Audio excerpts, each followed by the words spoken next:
Neat పై కేంద్రం కీలక నిర్ణయం తీసుకుంది. నీట్ రిజల్ట్స్ లో 1563 మంది అభ్యర్థులకు గ్రేస్ మార్కులు తొలగిస్తామని సుప్రీంకోర్టుకు తెలిపింది.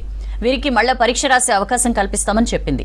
ఈ ఏడాది జరిగిన నీట్ లో 1563 మంది విద్యార్థులకు అదనంగా గ్రేస్ మార్కులు ఇచ్చారు.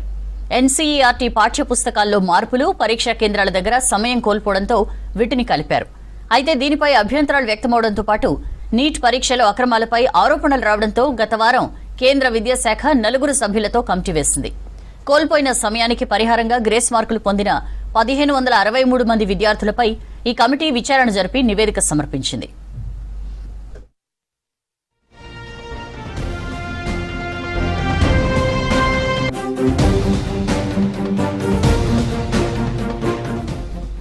నీట్ పై కమిటీ నిర్ణయాలను కేంద్రం సుప్రీంకోర్టుకు తెలిపింది. కోల్పోయిన సమయానికి పరిహారంగా గ్రేస్ మార్కులు పొందిన ఆ 1563 మంది విద్యార్థుల స్కోర్ కార్డులను రద్దు చేయాలని కమిటీ నిర్ణయించిందని చెప్పింది.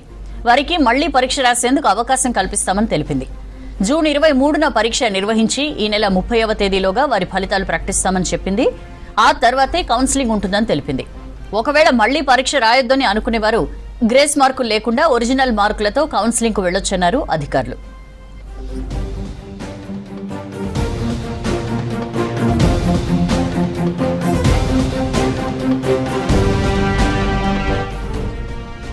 నీట్ ప్రశ్నపత్రం లీకేజ్ ఆరోపణలకు సంబంధించి దాఖలైన పిటిషన్లపై సుప్రీంకోర్టు విచారణ జరిపింది. అయితే వెబ్ కౌన్సిలింగ్ పై స్టే ఇచ్చేందుకు నిరాకరించింది. కౌన్సిలింగ్ యథాతథంగా ఉంటుందని చెప్పింది. ఈ పిటిషన్స్ పై 2 వారాల్లోగా సమాధానం చెప్పాలని నేషనల్ టెస్టింగ్ ఏజెన్సీకి నోటీసులు జారీ చేసింది. దీనిపై తదుపరి విచారణను జూలై 8వ తేదీకి వాయిదా వేసింది. జూలై 6వ తేదీ నుంచి నీట్ కౌన్సిలింగ్ ప్రారంభం కానుంది.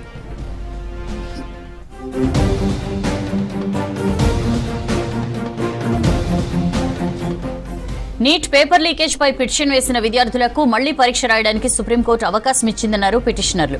కోర్టుకెళ్లిన వారికే కాకుండా మళ్లీ పరీక్ష రాయాలనుకునే వారికి అవకాశం ఇవ్వాలని కోరారు. కోర్టులకు వెళ్లే స్థోమత అందరికీ ఉండదని, అక్కడికి వెళ్లాలన్న ఆలోచన కూడా రాదని చెప్పారు. మరోవైపు నీట్ మీద వచ్చిన ఆరోపణలపై సిట్తో దర్యాప్తు చేయించాలని డిమాండ్ చేస్తున్నారు విద్యార్థులు.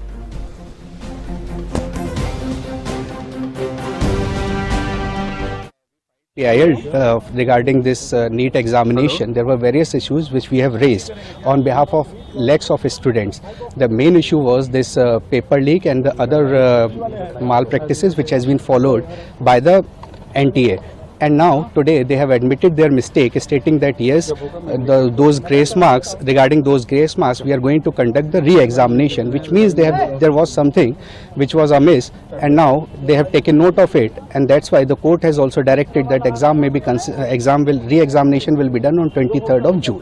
NTA ने खुद माननीय सुप्रीम कोर्ट के सामने माना कि जो उन्होंने ग्रेस नंबर दिए थे उससे बच्चों में डिससेटिस्फैक्शन हुआ, बच्चे प्रोटेस्ट पे आए और कहीं ना कहीं उन्होंने माना कि पहले कभी ऐसा नहीं है, पहली बार किया है, तो उन्होंने माना कि इसको हम हटा देते हैं ग्रेस नंबर को। हमारी 7 दिन से ये लड़ाई चल रही थी कि पहली बार आपने कैसे ग्रेस नंबर दे दिए, किस बेसिस पे आपने सोच लिया, बिना किसी को इन्फॉर्म किए, और आपने जब रिजल्ट आया तो बताया नहीं।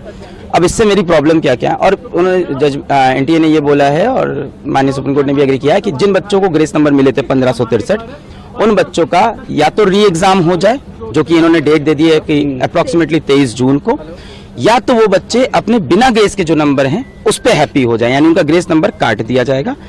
ठीक है, अब री एग्जाम हो उन बच्चों का जो देना चाहते हैं 1563 में से, और जो नहीं चाहते हैं उनका ओरिजिनल स्कोर रहेगा, फिर रैंक पूरी शफल हो, उसके बेसिस पे काउंसलिंग हो। पर इसमें मेरे कुछ पॉइंट्स हैं, 3 पॉइंट्स हैं मेरे। सबसे पहला पॉइंट ये है कि आज NTA 7-8 दिन बाद आके माननीय सुप्रीम कोर्ट के सामने खुद एग्री करता है कि ग्रेस वाला जो पूरा हमने जो किया है ये गलत है, इसको हटा देते हैं। कहीं ना कहीं एग्री किया। सवाल ये उठता है, ग्रेस देके क्या उन्होंने खुद बताया था? नहीं बताया था। जब हमने 719 स्कोर पकड़ा, 720 तब बताना। तो क्या NTA और भी ऐसे बहुत चीजें करता है जो हमें पता नहीं चलती? क्या और डिस्पेरेंसीज है जो एक बार हमें अंदर घुस के देखनी चाहिए? ये तो पकड़ा गया 719 720 से, क्या ऐसे और भी मामले हो सकते हैं? तो कहीं ना कहीं ट्रस्ट का इश्यू है। दूसरा बात, उन्हीं बच्चों को ग्रेस मिला था और उन्हीं को री एग्जाम की अपॉर्चुनिटी मिल रही है जो माननीय हाईकोर्ट पहुंचे थे एग्जाम के बाद कि उनका समय का नुकसान हुआ है। बहुत सारा बच्चा माननीय हाईकोर्ट नहीं गया क्योंकि किसी को नहीं पता कि बाद में ग्रेस नंबर मिलते हैं, पहले कभी नहीं हुआ। और 18 साल के बच्चे को नहीं पता है कि मुझे पेपर लिखने के बाद अब हाईकोर्ट जाना होता है।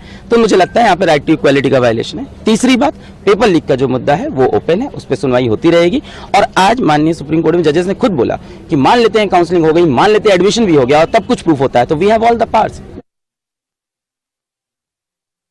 देखो, इससे कुछ इन लोगों ने बस गुमराह करने की कोशिश की है, क्योंकि 3000 रैंक जो मैं एक्सपेक्ट कर रहा था इस बार, मेरे 671 मार्क्स थे, इस बार 14000 है वो रैंक गई है। तो 11000 बच्चों का ये जो डिफरेंस आया है, बच्चे इतना तो पढ़ने ही नहीं लगे, क्योंकि पिछली बार 2400 रैंक थी, इस बार 14000 है। वो तो हर बार बच्चे पढ़ते हैं, तो हर बार हल्की फुल्की कट ऑफ आगे बढ़ती है।